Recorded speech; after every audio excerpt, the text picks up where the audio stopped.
ఏపీలో ఇక no gas tension అంటూ civil supplies minister Nadendla Manohar వినియోగదారులకు భారీ ఊరటనిచ్చారు. ఏలూరులో పర్యటించిన ఆయన గ్యాస్ కొరతపై వస్తున్న పుకార్లను నమ్మవద్దని స్పష్టం చేశారు. ఈ నెల 21వ తేదీన విశాఖపట్నం పోర్టుకు షిప్ ద్వారా భారీగా గ్యాస్ దిగుమతి కానుందని, పూర్తిస్థాయి సమాచారంతోనే ఈ మాట చెబుతున్నామని ఆయన ప్రకటించారు.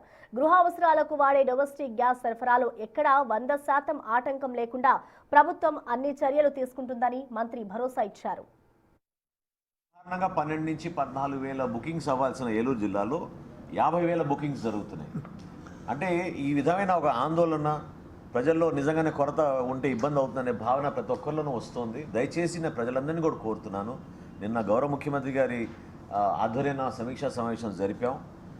రాష్ట్ర వ్యాప్తంగా 2,80,000 బుకింగ్స్ ప్రతిరోజు అయ్యే పరిస్థితి, డెలివరీస్ అయ్యే పరిస్థితి.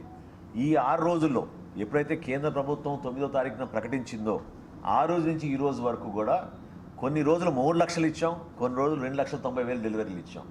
సో ఎక్కడ కూడా కొరత లేకుండా డొమెస్టిక్ ఎల్పిజి కన్జ్యూమర్స్కి వాళ్ళ గృహాలకు ఉపయోగపడే గ్యాస్ సిలిండర్లు మాత్రం ఎక్కడ కూడా కొరత లేకుండా 100% మేము సప్లై చేస్తాం.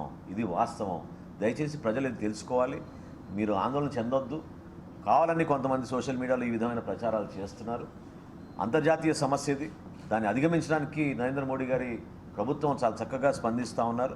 మనకు కూడా 21వ తారీఖున మనకి విశాఖపట్నానికి మనకి షిప్ రాబోతోంది.